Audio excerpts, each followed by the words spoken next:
नमस्कार, स्वागत आपका हरियाणा न्यूज 24 पर। मैं हूं प्रिंस लांबा। चुनाव से ठीक पहले कांग्रेस का बनता माहौल देखकर और पलटी मारने वाले नेताओं की अब सामत आ चुकी है। यानी कि जो नेता बीजेपी छोड़कर कांग्रेस में चले गए इस उम्मीद में कि कांग्रेस की सरकार बनेगी और उनका हाथ जो है सत्ता में रहेगा, उनके सितारे जो है सियासत के अंदर बुलंद रहेंगे और कहीं ना कहीं मलाई उनके हाथ भी लगेगी। लेकिन उन नेताओं के अरमान धरे के धरे रह गए, उन नेताओं की सारी उम्मीदें टूट गई, उन नेताओं की जो है उम्मीदें चकनाचूर हो गई जब बीजेपी ने तीसरी बार सरकार बनाई, जीत की हैट्रिक लगाई और ऐसा कारनामा करने वाली हरियाणा प्रदेश की सियासत में पहली पार्टी बन गई। लेकिन अब जो नेता बीजेपी छोड़कर कांग्रेस के अंदर गए इस उम्मीद में कि वो सियासत में रहेंगे, सत्ता में रहेंगे, पावर में रहेंगे, लेकिन उन नेताओं को उनका ही दांव उल्टा पड़ गया, भारी पड़ गया। बात करेंगे ऐसे दो नेताओं को लेकर जो चुनाव के समय माहौल को देखते हुए पलटी तो मार गए,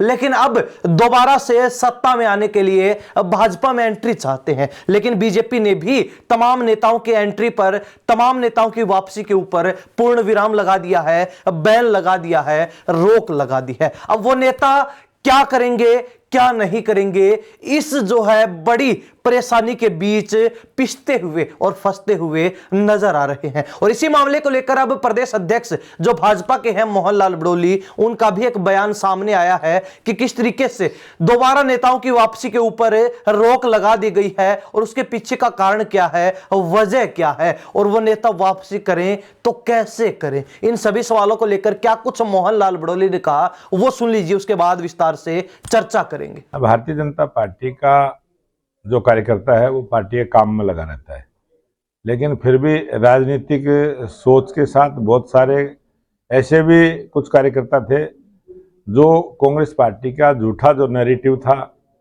कि कांग्रेस आ रही है, इस प्रकार का जो वातावरण कांग्रेस ने बनाया। सभी पार्टियां अपना वातावरण बनाती हैं। भारतीय जनता पार्टी का कार्यकर्ता जो मजबूती से लगा था उसने भी अपना वातावरण बना रहा था। वो भी कह रहा था भारतीय जनता पार्टी की तीसरी बार सरकार आएगी। एक तरफ वातावरण बना हुआ था कि कांग्रेस की सरकार आएगी। उस दुविधा में जो कार्यकर्ता विचलित हुआ, वो कुछ कार्यकर्ता हमारे चुनाव से पहले भी पार्टियां बदलने का काम हुआ और कुछ कांग्रेस के नेता भी हमारी पार्टी में नई ज्वाइनिंग हुई। अन्य दलों से भी हमारी पार्टी में भी जुड़े, उस पार्टी में भी जुड़े।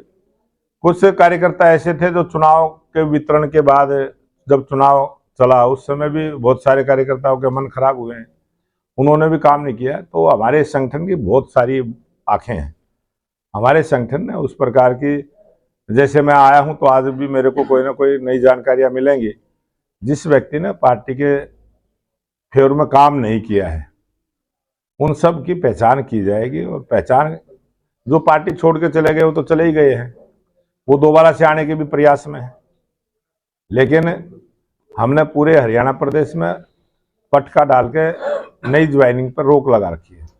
जब तक हमारा ये संगठन का पर्व चलेगा, जब तक हमारे संगठन की नई रचना होगी, हमारे बूथ की कमेटियां बनेंगी, हमारे मंडल की कमेटियां बनेंगी, जिले की कमेटियां बनेंगी, प्रदेश की बनेगी और राष्ट्रीय लेवल पर भी बनेगी।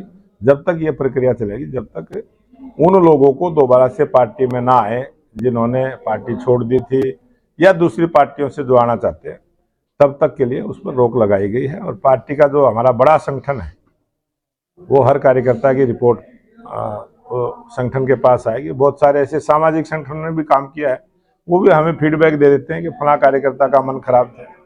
तो जिनका मन खराब हुआ था वो समय आने पर उनके मन भी ठीक होंगे, फिर दोबारा से उन पर विचार। तो सुना आपने बीजेपी प्रदेश अध्यक्ष मोहनलाल बड़ोली को, जिन्होंने स्पष्ट तौर पर और दो टूक शब्दों में यह बात कह दी है कि अब जो नेता चुनाव के समय और संघर्ष के समय पार्टी को मुसीबत में छोड़कर, पार्टी को परेशानियों से घिरा छोड़कर और सत्ता के ख्वाब लेकर दूसरे दल में चले गए, लेकिन अब वही नेता वापसी चाहते हैं, अब वही नेता बीजेपी में वापस आना चाहते हैं। तो ऐसे स्वार्थी नेताओं के लिए, ऐसे सत्ता के लोभी नेताओं के लिए बीजेपी के दरवाजे अब हमेशा के लिए बंद हो चुके हैं। साथ ही मोहनलाल बड़ोली ने यह भी कहा है कि अगर किसी भी नेता को पार्टी में वापस लेना है या नहीं लेना है, इस बात का फैसला हरियाणा प्रदेश में नहीं होगा, बल्कि केंद्र सरकार करेगी, केंद्रीय नेतृत्व करेगा। केंद्रीय नेतृत्व जिस नेता को चाहेगा उसे पार्टी के अंदर ले सकता है, और जिस नेता को चाहेगा कि इसको पार्टी से बाहर ही रखना है तो वो नेता पार्टी से बाहर रहेगा।